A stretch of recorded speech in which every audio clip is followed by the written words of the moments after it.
You're listening to the Hidden Killers podcast with Tony Brueski, featuring attorney, guest, and former felony prosecutor Eric Faddis. If you're the attorney for Diddy, obviously image is massively important to your client. I mean, Diddy, that's what he lives on these days. And kind of this aura of who he is or who he was, and he's this kingmaker and all of that. So there's already a tremendous amount of damage that has been done now with this information being out there, everybody speculating. And I haven't heard many arguments to the point that, well, maybe Diddy's innocent. It's been pretty much all like he's kind of screwed.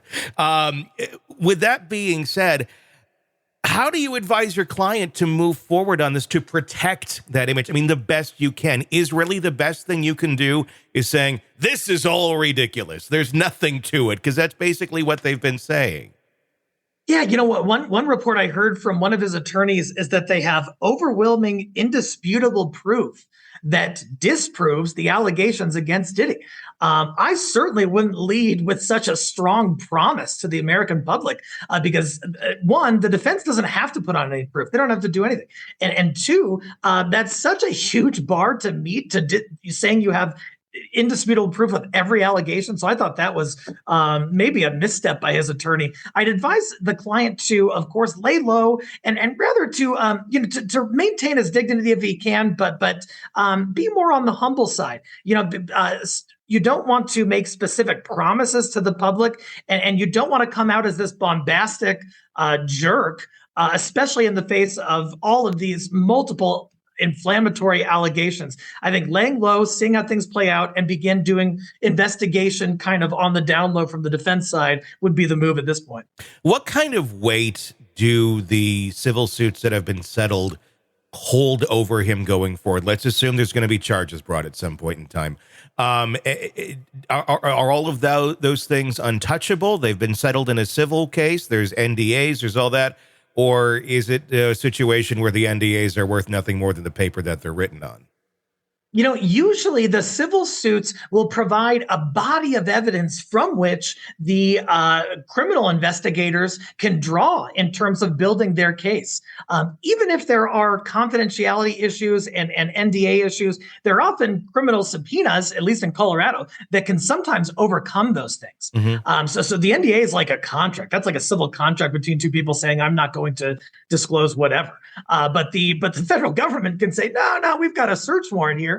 And we're coming in anyway.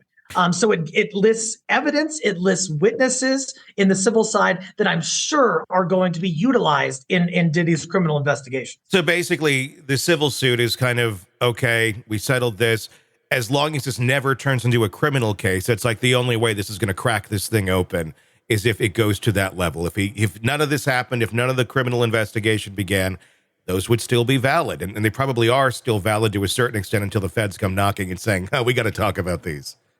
Sure. And so, in the civil side, there are confidentiality provisions, there are non-disclosure agreements, but those don't necessarily cover each and every single item of information within the civil suit. And there are still ways to kind of penetrate that that don't necessarily run afoul of those NDAs. For example, an NDA might say that Cassie, for example, can't talk about the allegations. But there's information in complaints and in legal documents that the federal government might try to obtain so that they can learn information from that without ever talking to Cassie. So there are kind of workarounds that I imagine the federal government is exploring right now. Sure.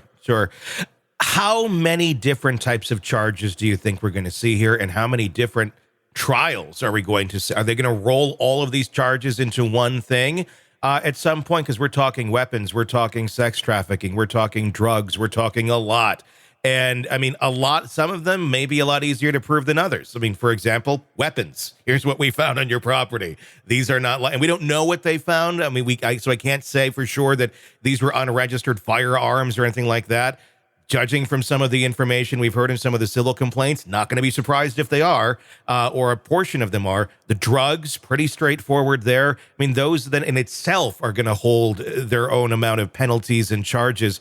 Is this going to be something where there's a weapons trial for Diddy, there's a drug trial, there's a sex trafficking, or does this all get rolled into one big thing because there's so much of it that are all kind of connected together? The prosecutorial authorities are going to have to strategize about that, because you can play it multiple ways. We look at sort of President Trump's legal issues, and a lot of them have overlap. A lot of them are related, but they still sort of charge them in a piecemeal way, such that there are multiple cases that span across the nation, and some are more provable than others. And so, kind of like you alluded to, Tony, I'm guessing that they're going to take sort of the strongest center of evidence for one piece of it, and go forward in a particular locale. We know that there were raids in multiple states. And so usually, especially if they're going to bring state court charges, those charges are going to have to be within that state jurisdiction. Something that happened in California oftentimes cannot be prosecuted in Florida. And so I'm guessing they're going to break it up and have some stronger cases and some weaker cases. And then the real show begins. Basically get him on some things and get him in custody. And then as the sex trafficking continues, not that the sex trafficking is continuing, but the investigation of the sex trafficking continues, that'll give them more time to investigate that more thoroughly. But at least we got him on something right now, is essentially what you're saying. And yeah, exactly. And with such a broad span of allegations, both temporally, locationally, and in terms of subject matter, I think that that's what they're going to do is identify, what do we really have them on? Let's pull the trigger on that. And then, like you said, continue investigating the breadth of these massive allegations across the nation, continue building those cases. But I'm guessing that raid turned up some gems for the government. They're gonna leverage those as they proceed in these investigations. Sure. I mean, there's a lot of people out there as well that have had connections with him. I'm sure many of them being contacted by the feds as, being subpoenaed, asking to be confidential informants, things of that nature. And I'm guessing also on the Diddy side, they're probably thinking, who do we need to talk to? Who do we need to? Is there anything that the Diddy camp can do or may attempt to do right now for those people? I'm talking, your Justin Biebers of the world, things of that nature, where it looks a little questionable. There's been many people. Mace has made comments about it, kind of, it's coming to roost for you. Mary J has made comments. There's been a lot of people who've had very high opinions of him over the past, 20 some years that now are like, yeah. Can they, number one, is it even legal to say anything like, please, keep it this way, only say this much? But they'd be in violation then of something, I would imagine, if the government is saying, you got to talk and you got to be honest.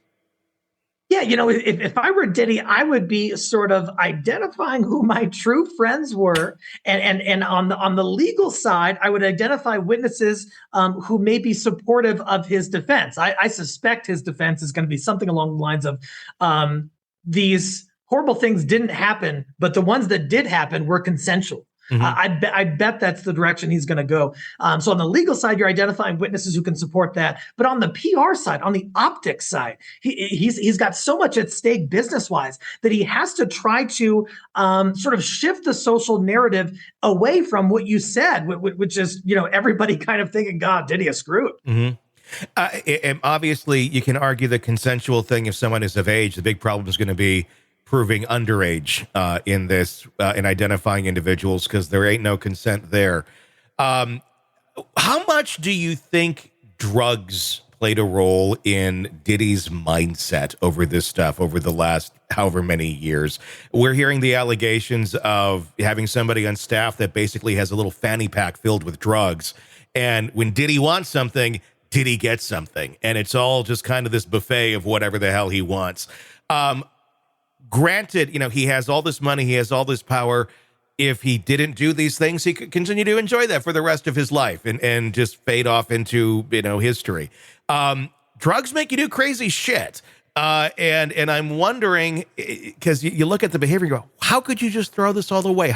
But it's a pattern of behavior. I'm wondering how much drugs play a role in his thinking and his way of conducting himself, if the allegations are true to the level at which he was using them. Yeah, in my experience, both prosecuting and defending drug crimes, they, as many they often lead to a distorted mindset. Sometimes an inflated sense of confidence, a sense that someone feels bulletproof.